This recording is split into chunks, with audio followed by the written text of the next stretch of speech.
Lalesca, nós estamos aqui vendo que a participação de Carliette Nunes, nós podemos observar um pouco de como os países de outros continentes estão enfrentando esta agressividade da pandemia de coronavírus. Não vamos lá tão longe assim como a Europa, vamos ficar bem aqui mesmo na região Nordeste, vamos falar do nosso vizinho, o estado do Maranhão. Tem uma decisão bastante polêmica e bastante enérgica que foi tomada no estado vizinho. Conta pra gente. Isso mesmo, foi tomada principalmente em São Luís, devido à quantidade de casos de coronavírus lá na capital. A partir do boletim atualizado da Secretaria de Saúde de São Luís, já chegam a 4.227 casos. São muitas pessoas diagnosticadas e, por isso, uma decisão chamada lockdown foi concedida para a ilha e mais algumas cidades. A partir de hoje, até 10 dias, muitos serviços vão ser fechados. A decisão que eu proferi aqui na Vara de Interesses Difusos e Coletivos da Ilha de São Luís, determinando o lockdown nos 4 municípios que compõem a ilha, São Luís, a capital, São José de Ribamar, Passo do Lumiar e Raposa, decorreu da informação trazida pelo Ministério Público de que a rede privada hospitalar da ilha já não comporta mais nenhum paciente, todos os leitos estão lotados, informação prestada pelos próprios hospitais através de sua associação, e também a informação prestada pela rede pública de que já está em uma situação de estrangulamento.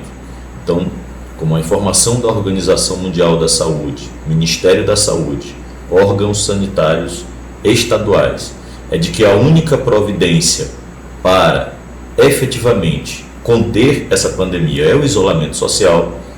O que restou ao Poder Judiciário foi determinar este lockdown, o bloqueio total, abrindo exceções para os serviços de saúde, alimentação, supermercados, serviços de limpeza pública, segurança, enfim, aqueles serviços essenciais.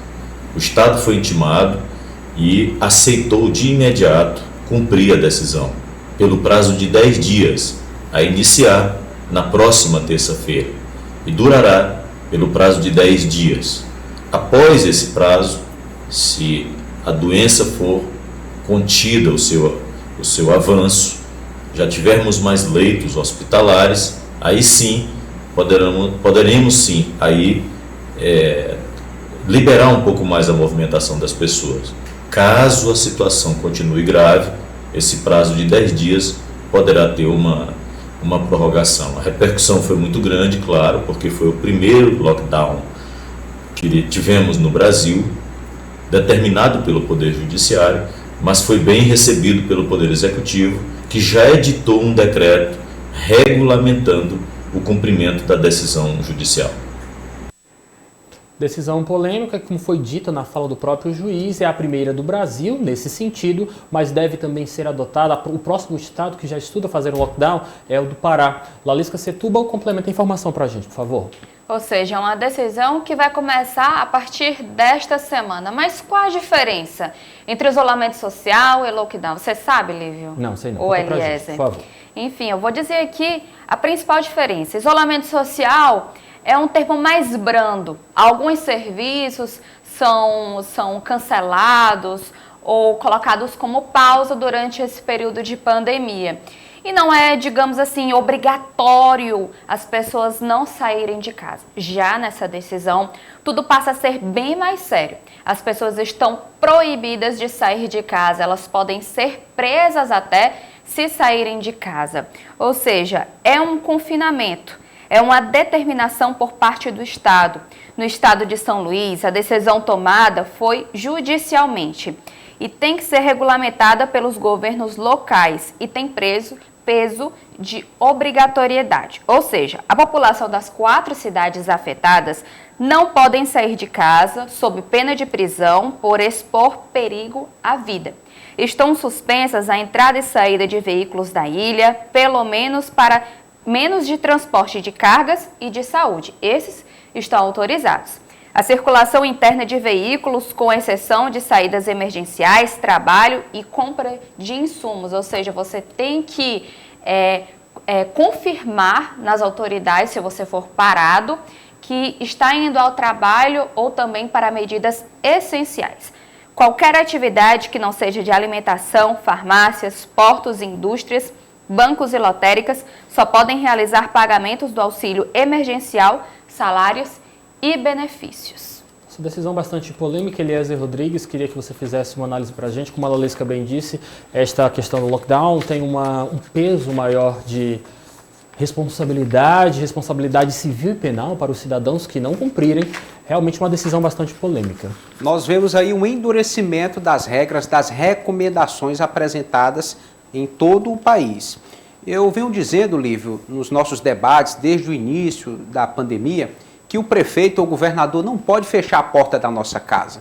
Mas as autoridades têm tomado aí medidas cada vez mais duras e restritivas, já que a conscientização por si só não tem surtido o efeito necessário. Acompanhamos já hoje um desabafo do prefeito Firmino Filho. Tenho certeza que são medidas desagradáveis, mas altamente necessárias. Não vale a pena correr um risco maior de aumentar o problema da saúde pública. Então, as autoridades vão tomar as providências, vão assumir as posturas, as decisões que podem ser, que cabe a cada uma, para tentar garantir que a doença não se espalhe ainda mais. Duas informações importantes para passar para você de casa acerca do Maranhão. Antes de se falar da chegada da pandemia de coronavírus em território maranhense, o nosso estado vizinho já sofria com uma epidemia de H1N1. Muitas pessoas faleceram em decorrência desta doença que realmente atacou com bastante agressividade o estado do Maranhão. A outra informação diz respeito à baixa adesão da população maranhense, principalmente a de São Luís, a este pedido de isolamento social. Lalesca, por favor, vamos só retomar as informações que você tinha nos dado no início desta reportagem. Nós temos quantos casos confirmados positivos para coronavírus e quantos óbitos até o exato momento? Olha, 4.227 casos livres já confirmados. Menos que um quarto dos casos registrados no estado do Piauí, que se aproxima dos seus 800 casos. E de óbitos? Isso mesmo. E de óbitos, 249. Nós temos aqui no Piauí 28 casos, quase 10 vezes mais no estado do Maranhão. Realmente é uma situação bem díspare. Isso mesmo. Mas é importante também a gente informar os dados recuperados, claro, que são bem superiores ao número de óbitos em São Luís, no Maranhão, são 1.005 casos recuperados. Também é um valor alto, mas os casos confirmados lá tá uma coisa séria, mais de 4.000, quase chegando aí a 5. Quando a gente quando eu falo com alguém que mora no estado do Maranhão, geralmente a queixa é a mesma, a população não está aderindo. Por isso que, apenas mostrando para você o caminho que se levou, que se chegou até esta decisão judicial. Houve, é claro, uma questão de uma epidemia de H1N1, houve uma tentativa de conscientização da população, a população não aderiu e a justiça teve que intervir. Espero que o mesmo não se registre no estado do Piauí. Lalesca. Lívio, eu tenho uma amiga que é enfermeira lá em um pronto-socorro em São Luís. Sim. E a partir dessa decisão, eu fui conversar com ela, informalmente, né, para saber como é que está a situação no hospital que ela trabalha. Ela disse que a situação está bem preocupante. Muitos profissionais da saúde confirmados os casos. Ela disse que lá está o caos, muita gente doente. E ela falou para mim, olha, Lalesca, não é uma gripezinha, não é qualquer coisa. E disse que nunca tinha visto pessoas com sintomas tão graves, principalmente essa perca de ar.